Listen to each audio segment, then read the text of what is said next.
We just did this. Right. Okay. So you're both so Justin and Patrick. You're also founder of JMC Consulting, and Patrick, what's your title now? Head of everything. I guess on paper, on my LinkedIn profile, it says I'm the GM of Justin Michael Consulting. GM of Justin Michael Consulting. Or the head of sales training you could do for this one, Patrick, because that might be more apropos to the future of sales. Your choice. Whatever. It's fine. It doesn't really matter that much. No, I know. Fine. Okay. I'll make it up. Fine. Okay. I don't even know anymore. I'm just talking head, you know. I haven't had the same job for more than 8 months in a row in the past 7 years. That's a great start. I'll put that. We could just start. I mean, let's just start. Let's just record. I'm just going to go. I'm not going to bother doing the edit. I'm going to keep this rough and ready. I mean, normally introduce it. So welcome, everybody. We've already started, as you can hear and see, and I'm delighted to have an old friend. Justin on the line, and a new friend, Patrick, on the line. Justin is the founder of his own consulting company, JMC Consulting, and Patrick is either the GM or the head of sales training, or whatever we're going to be on all of this. And this isn't scripted, and as any listeners to my podcast kind of know that. So I thought today we just unpack the future of sales. There's a lot of conversation out there happening around what isn't going to happen, what is happening, this is dead, that's dead, if you do this, don't do that, and I'm kind of bored of it. So let's first, Patrick, let's start with you. What's your background? Yeah. Who are you? What's this all about? Yeah, it's an interesting point you bring up, like just tying in, I don't know, what we just said, what we were just saying to the future of sales. Like, I think that there is a tie in there. I really haven't held the same job for a long time in the past, like 5 to 7 years. I was a high school math teacher for 4 years. So I did that job for the same amount of time. But then, I don't know, I kind of did a bunch of different things. And then I got into sales, and I did a bunch of different sales gigs. But I think the point that I was trying to get to is, like, I think in the immediate future, you got to take some of these job requirements away from the roles. Like, there's no need to have a 4-year degree to do SDR work. In most cases, it's like glorified data entry. There's just so many other things that you could look at to determine whether or not someone's going to be successful. It doesn't make any sense to me. I think that's coming down the pipe. I didn't really answer your question at all, but that's so the first thing I thought of. You were a math teacher. I think it was the first math teacher I've met, which has pivoted into sales. So I'm surprised it doesn't happen more, especially with the math people, because they can add. You know what I mean? They know how much money they make and how much money they could make. And how much work they're doing. Like, there's a trade-off here. I'm doing a lot more work and getting a lot less money. So yeah, that's why I moved into sales. I was confused for so long. I thought I was a math person, and it turns out I'm a writer. But I was doing all this math work. I tried to get into insurance, right. And I did an actuary exam. So, like complicated statistics for insurance companies. You work out when people are going to die. Yeah. It's actually, like, the best actual definition that I heard of it was actuaries assess current value to future risk. Yeah. But anyway, I thought I was going to do that. I got a job as an analyst at an insurance company. And I was like putting together these proposals and giving them to the brokers, and like the brokers are all making $500,000 a year selling group health insurance. And I was like sitting in front of the spreadsheet doing a lot of work and making 60 grand a year. And I thought, something is wrong here. Like, this is something has gone wrong. How do I get over there? And that sort of started my journey. So what has your sales journey been then? What kind of roles have you done? It's all top of funnel. I got a job as an SDR at 30 years old, and I had already been selling life insurance. So I kind of saw what the insurance guys were doing over there. And it got me all fired up about it. And I asked them, I started interviewing every one of them. Like, I was supposed to meet with them to do training, but I was just interviewing them. How do I get your job? And and they told me I should start doing cold calls. They were like, you have to get good on the phone. You have to get good on the phone, because they're like, I got hung up on for 2 years. Like, at the bare minimum, like you have to get in and get on the phones and just get really good at doing that. That's the first step. So that's what I did. I went home and I got Zig Ziglar, Secrets of Closing the Deal, and put it in my headphones. I think I was on a flight somewhere. I remember listening to that book on the plane. And then, yeah, and then I started selling life insurance. So I was like, doing 200 dials a day from my bedroom. Yeah. And then when I walked into an SDR job, it's like, you're indoors, you're in this nice, like, lofty workspace, and there's kombucha kegs and scooters and all that. And so I just slam dunked right away. Like, I walked in and I hit my ramp quota in, I think, 2 days, and like I just didn't turn around. I never looked back. So yeah, I hit the ground running there. Was like pacing the team most months, and then I ended up like I just kept taking roles down that path. I got offered account executive jobs that I turned down because I didn't want to do that. It just seemed kind of boring to me. Like, I don't know, that even though there was more money there, like, it was more interesting of a problem to try to just book people on the calendar to buy B2B software. Yeah. I mean, what jumped out at me about the industry in general is that there's nowhere to go. You have to deal with a sales rep. You can't go to the store and buy outreach. Yeah. You can't go to like the Apple store and like buy a license for Zoom Info. Like, you have to deal with a sales rep. So how does it, I mean, yeah, it's like, if I could just stand right there in between, the buyer and the seller, and just help connect the dots for people and make my money that way. I thought it was something that I'd be able to do. And that's where you are now, right? With Justin and JMC Consulting, you are built bridging that gap, helping sellers create more effective conversations with buyers. Yeah. Well, yeah. I mean, once I did that, I don't know. I did that job at 5 different places in 4 years. It gave me enough exposure to the point where now I'm a consultant, which is don't knock it. I'm one for 5 years. Yeah, I mean, I got a lot of exposure. Like, I worked for 2 VPs that left Salesforce, and they were like running the Salesforce instance at Salesforce. So they showed me how to do sales planning and territory carving and quota allocation, and like just how to keep the cart on the tracks. So I learned a ton there inside of a year.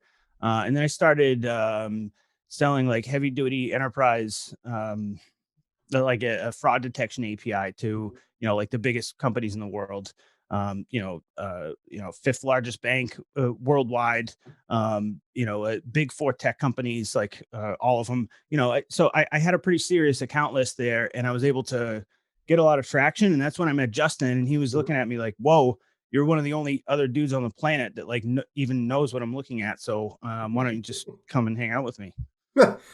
And that segues nicely into Justin then. So Justin, you and I have known each other for a while, way back when I was a LinkedIn client. So JMC Consulting has been born. And what is your purpose? What are both of you? What's your purpose in life? What are you trying to solve? So I feel like I'm in the Italian Job or Ocean's 11. Like, we go to an organization, marketing is taken over, and they've got, Outreach, Sales Loft, let me keep going, Roov, Zant, Ring DNA, whatever players, and they're doing it. We've got the SDRs, we've got the AEs, we're doing automated emails, we're doing calls. Then we look at the results, and we're kind of, okay, how'd that SDR do? Oh, we got 2 meetings last month. Last month? What?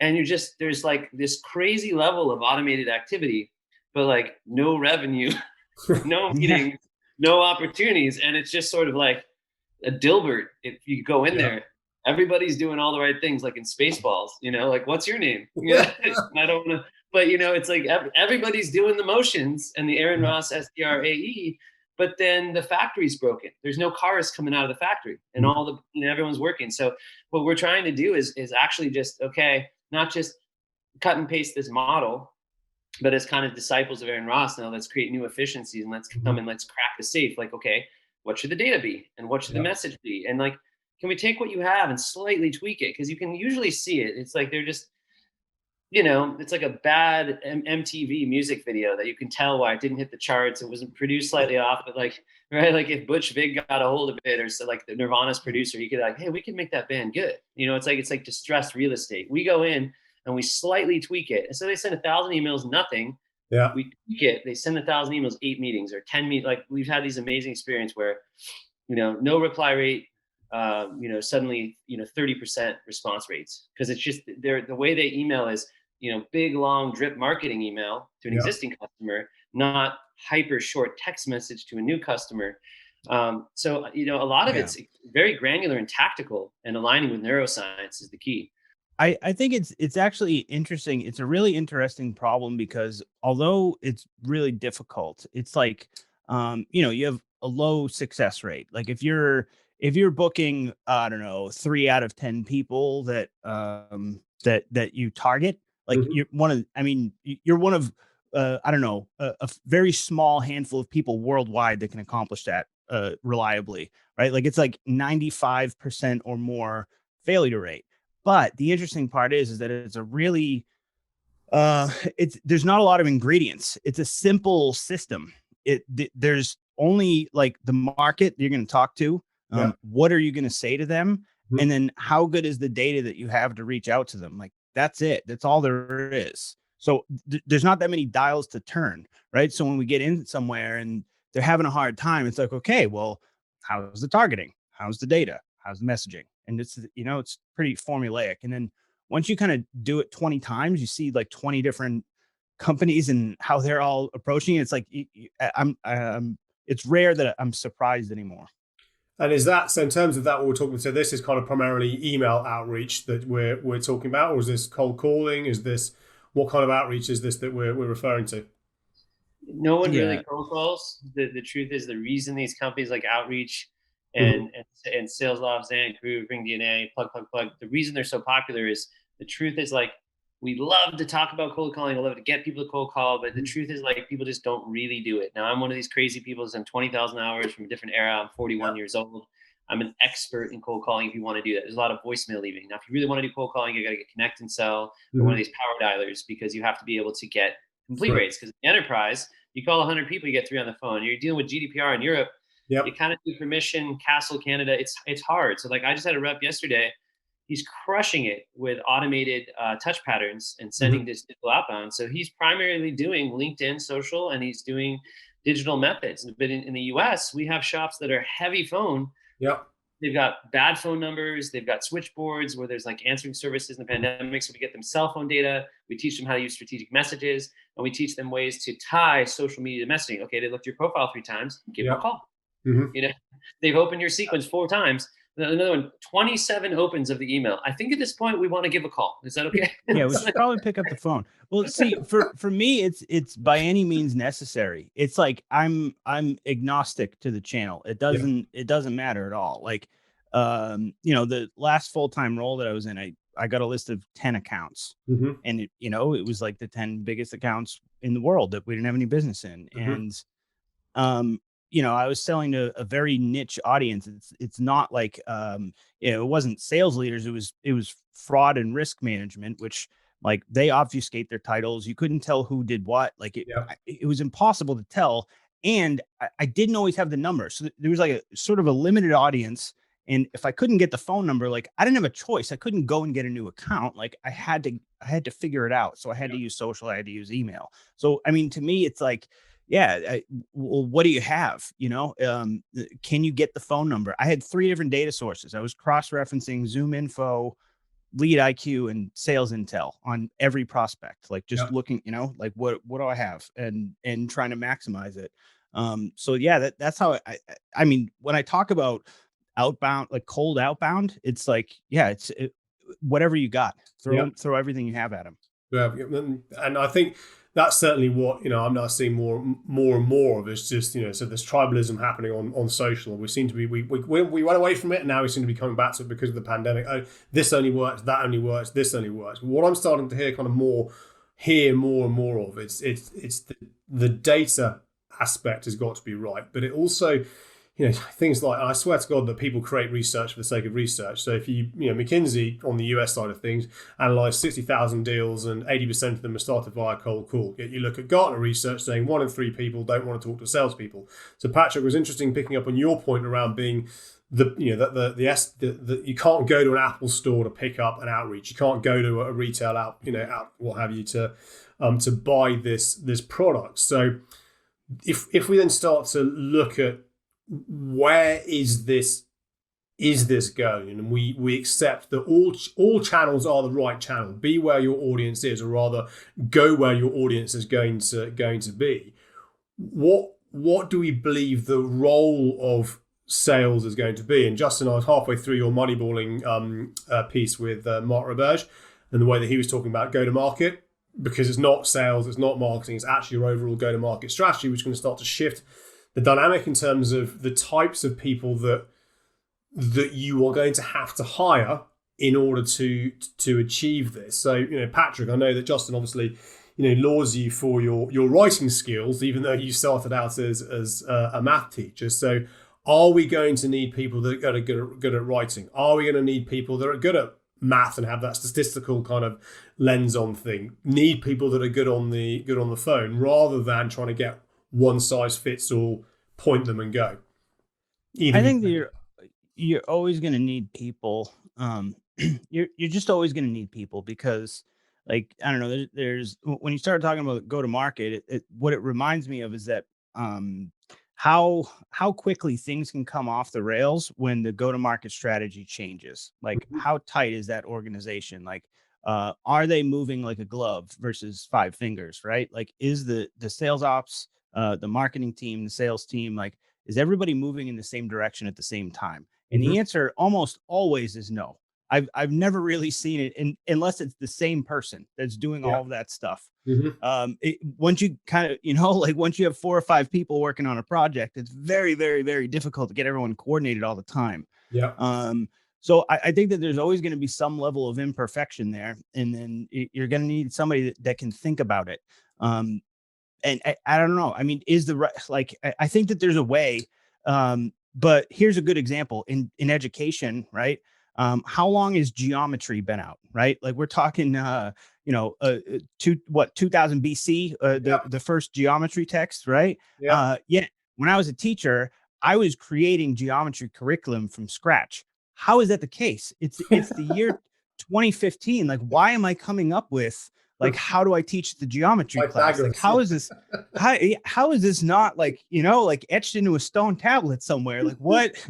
Like, why am I creating lesson plans? So if we can't even do it in 4,000 years of geometry, like, I don't know, the 20-year-old SaaS industry seems doomed. So here's the trippy thing. Let's get right out in the open. So I took algebra 2. I crushed it. I got to 3/4 trig, and I'm like, cosines? Like, it's like, well, if you want to understand the angle of a flower pot in a window, I was like, it didn't make any sense. How am I going to use this?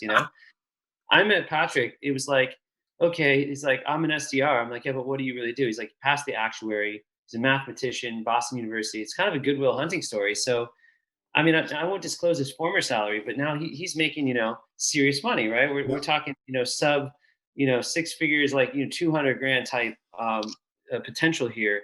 And he's out earning any SDR. He's earning what a lot of, seasoned executive earns. Why? Because we approach human beings the wrong way.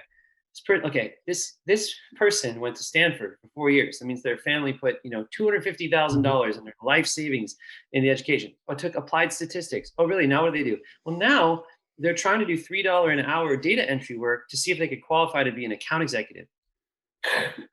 Take the unique genius of the human and groom them. Teach them how to do engineering and coding and data, and rotationally teach them marketing, teach them sales, teach them ops. Like, what is their unique genius, and move them around your organizational chart. Don't hold them in a silo of income potential, in a silo of what they can do, and create an advancement track that's actually a prison. Here's how we're going to limit you, smart human being, to 70%. We could automate with a machine. Like, this is we wrote a manifesto called Illuminati, and it's not the jungle. We're not like in the meat packing industry, and there's not inhumane conditions, but this thing is inhumane. We're taking human beings in software as a service, and we're limiting them.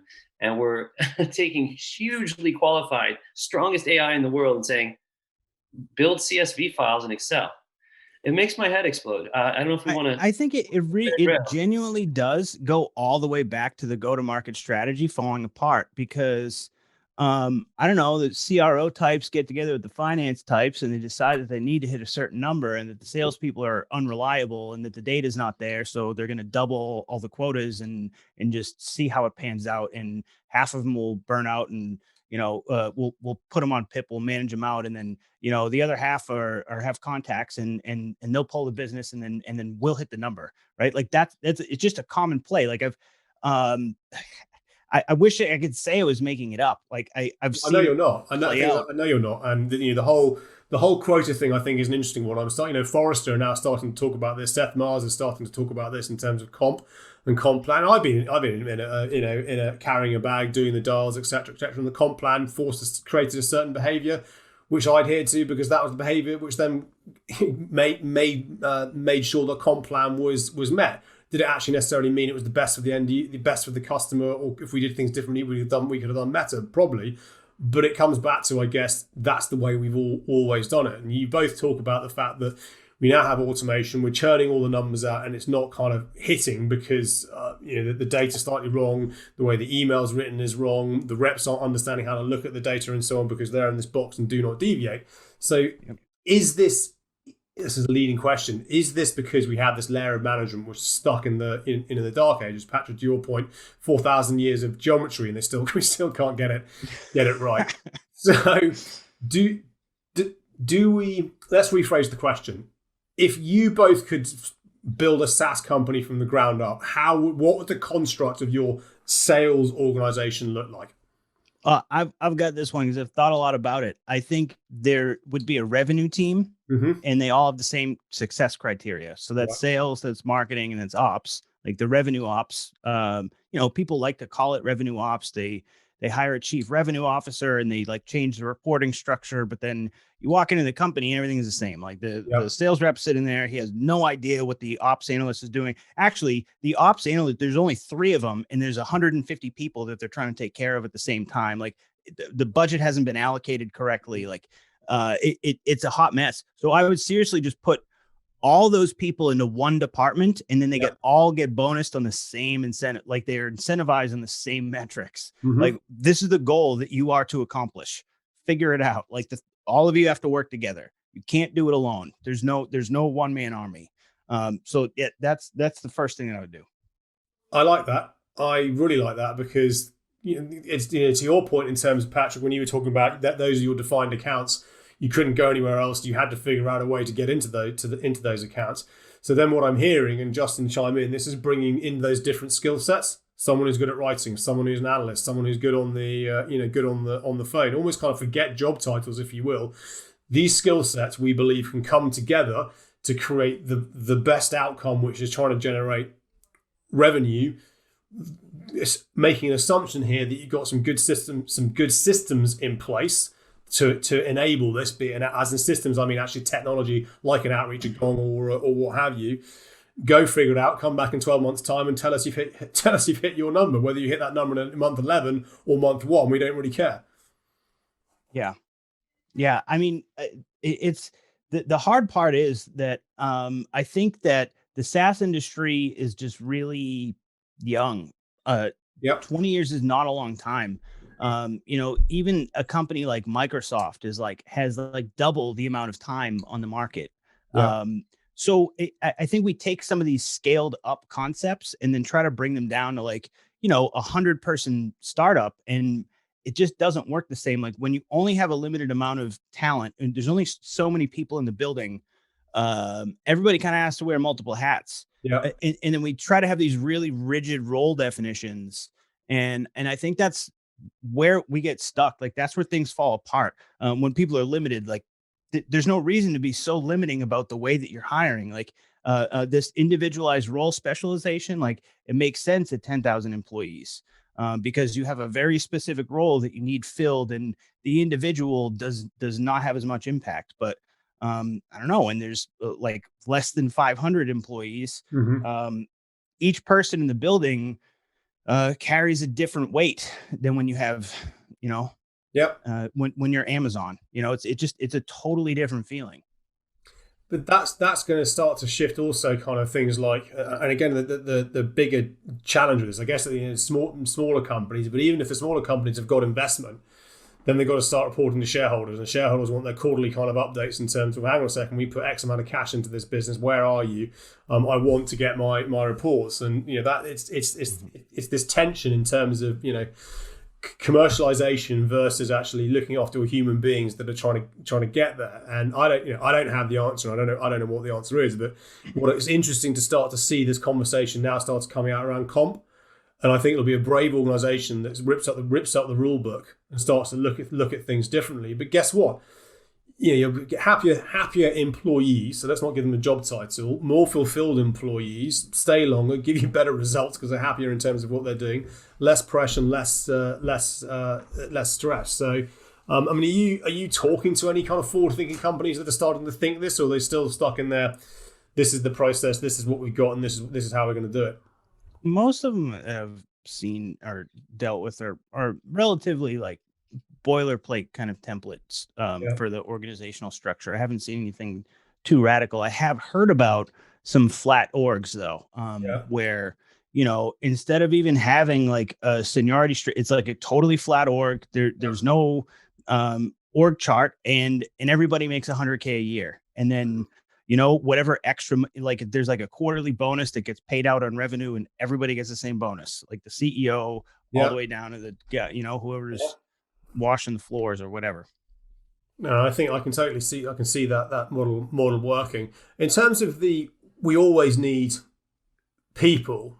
Yet you look at the world of guided selling, that narrative that's now starting to come out, AI kind of starting to rear its head again.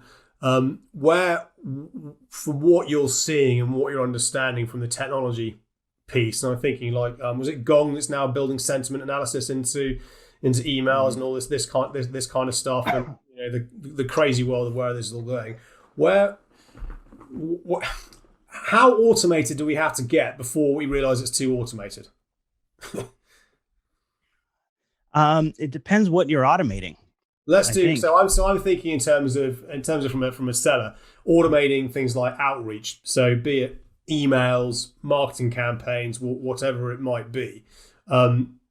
You can't really automate outreach in terms of, I know you got the robo dialers and stuff, etc., but that's going to get more and more kind of restricted. But the automation in terms of outreach around email, connections through LinkedIn and so on, how far do you think we're going to go before there's a pushback either from the buyers going, I'm just fed up and pissed at this, it's just not working for me anymore, or to the point where actually buyers realize they do actually need somebody in the process to have a human conversation with?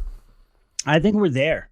I mean, okay. I honestly, I think we're there now. I see it. I don't know if it completely, if there's been, a shift in the herd mentality just yet.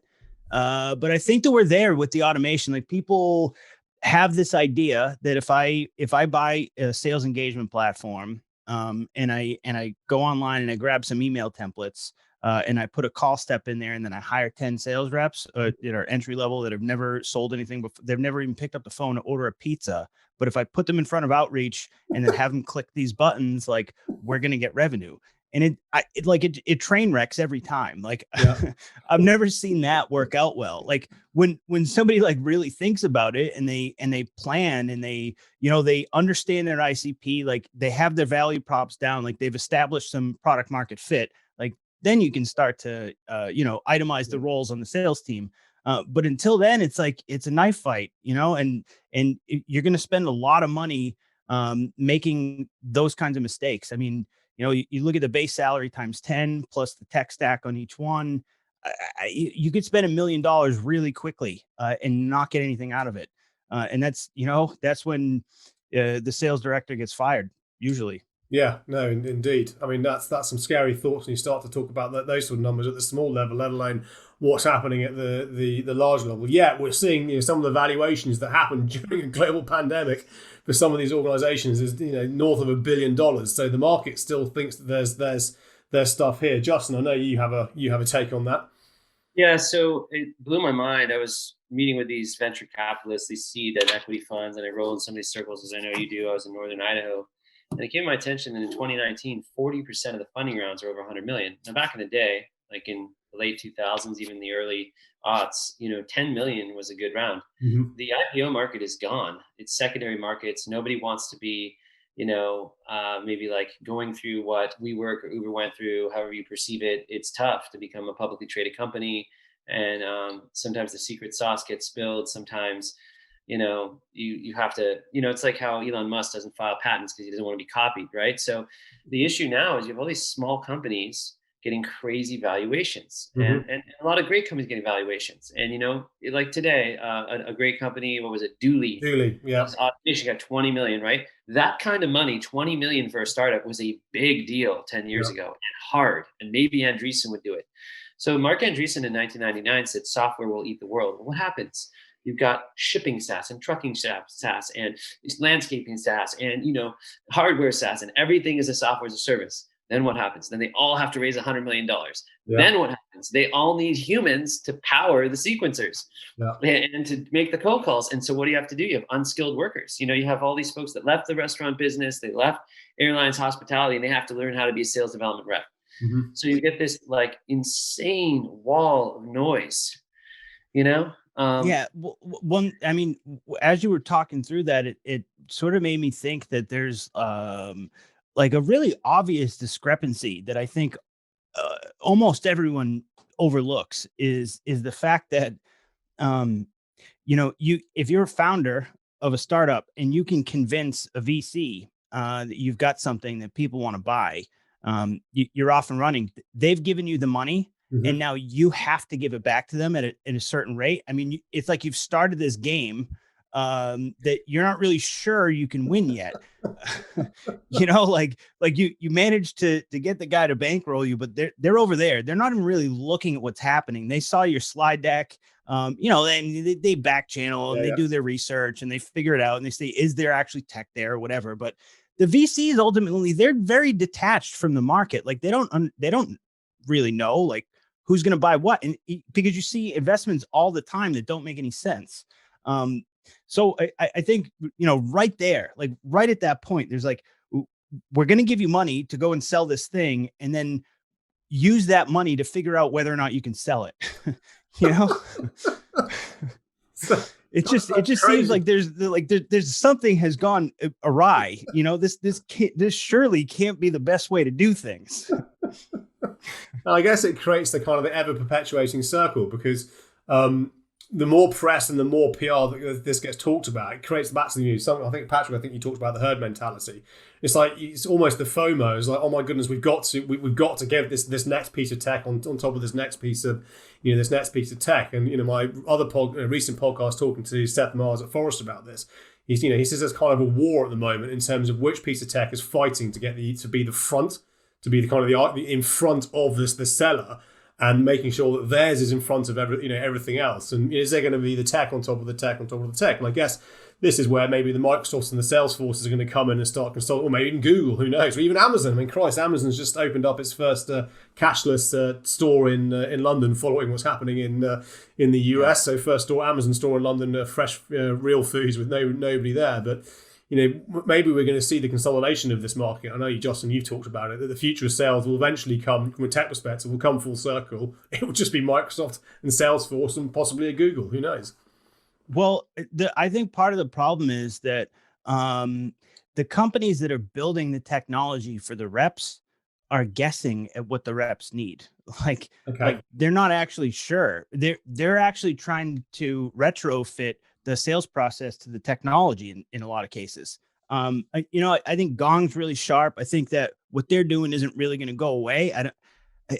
Even just, conversational intelligence, like record all the calls and like run AI on it. Like, even if you just call it AI, just collect the data, just get it in there and start thinking about it, start looking at it. I think that's probably smart. I do see a disruption tool coming. I've been talking to Justin. I've been talking to anybody that would listen to me about this idea for a tool that I have.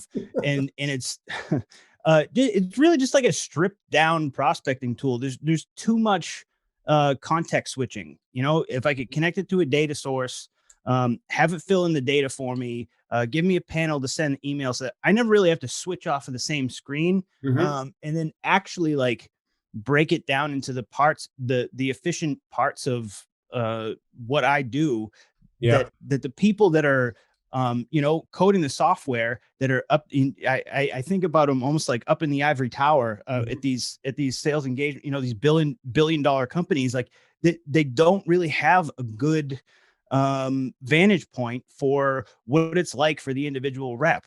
Yeah. I think a lot of the stuff that they're building is like is nice. It sells. You could sell it to the marketing team. You could sell it to the sales leaders, and give them this story that, this feature is going to put this result in place. And I don't know that it's always true. So I think that something is going to disrupt that at some point. I think you raised an interesting point there, because if I think about all the CRM implementations that I've been on the receiving end of, that's been led by somebody who doesn't actually understand the end person's job. So you have all these buttons and widgets and go, well, that doesn't help me do my job more efficiently. That actually makes my job way more freaking complicated.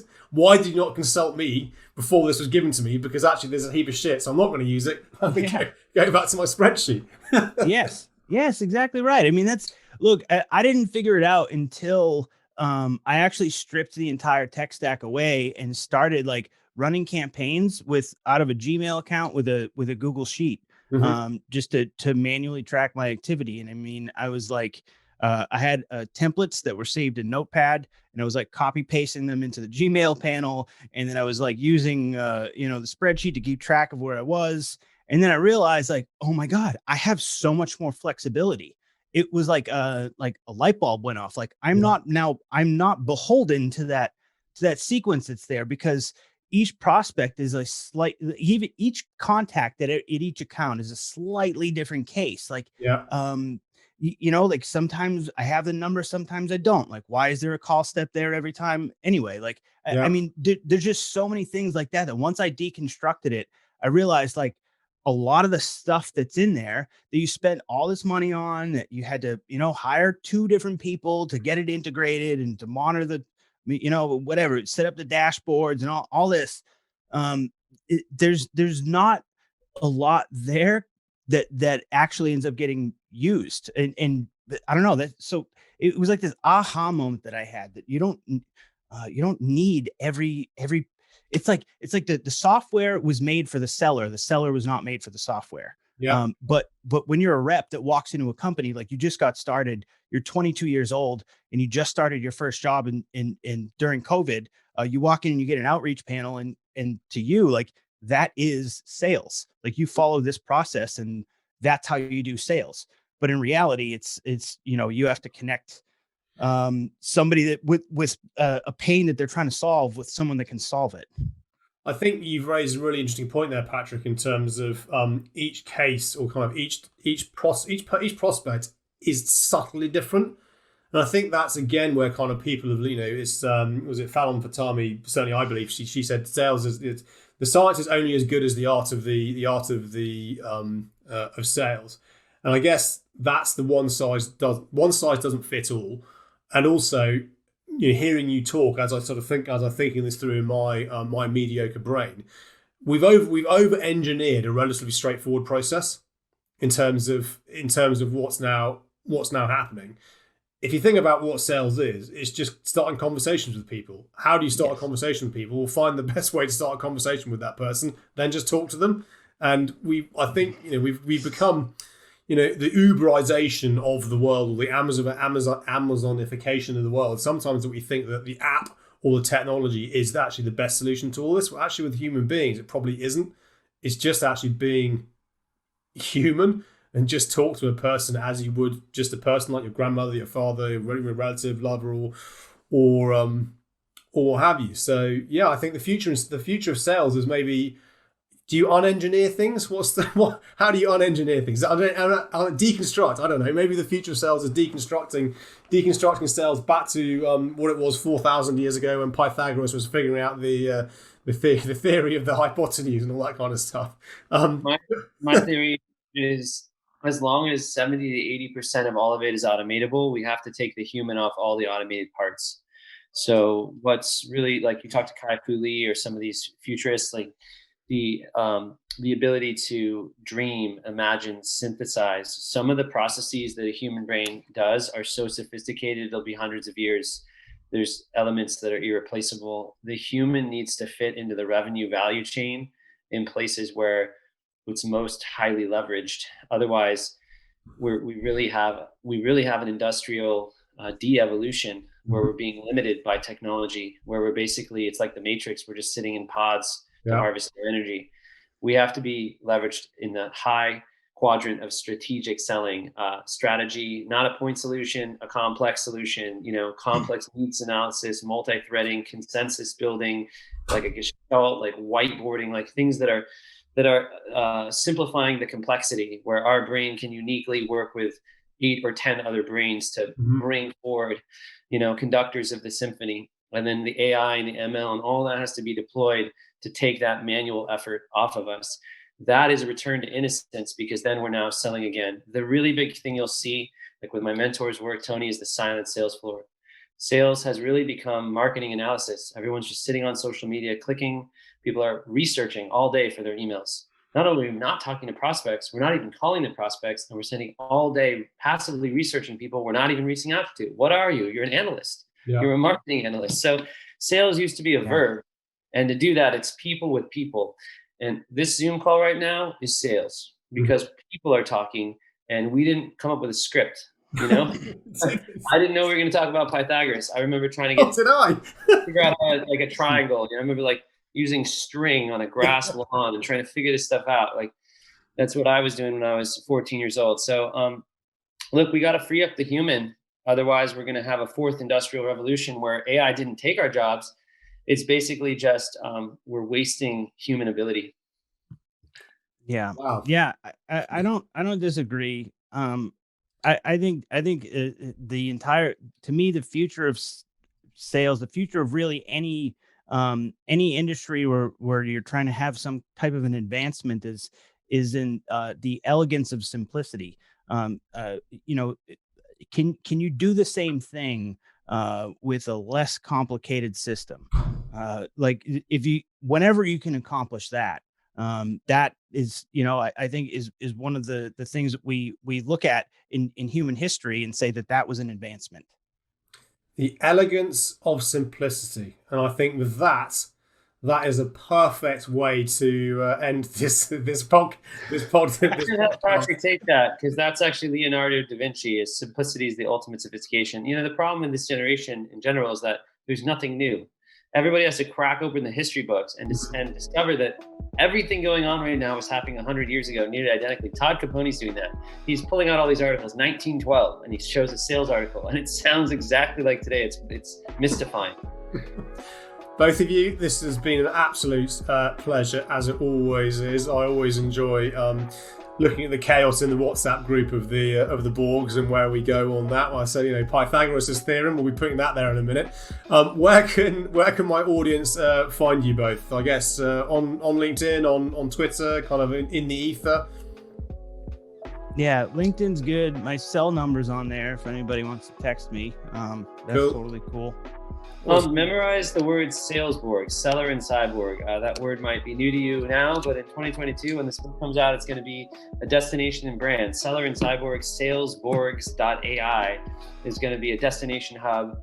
We're doing the world's first ever TQ test. We're going to have some certifications, and really it's the outcome. The goal is we want to create Salesborgs in our knowledge factory. Awesome. I'll put links to all the profiles in the wherever I put this in the podcast or the YouTube thing. For those that are watching now, I can never do the pointing thing correctly. Patrick, Justin, it's been an absolute pleasure. Thank you so much. And to everyone listening, as always, thank you very much. If you want to be on the podcast, you know what to do. Everyone watching, same rules apply. But wherever you are in the world, stay safe, keep safe, and we'll see you on the flip side.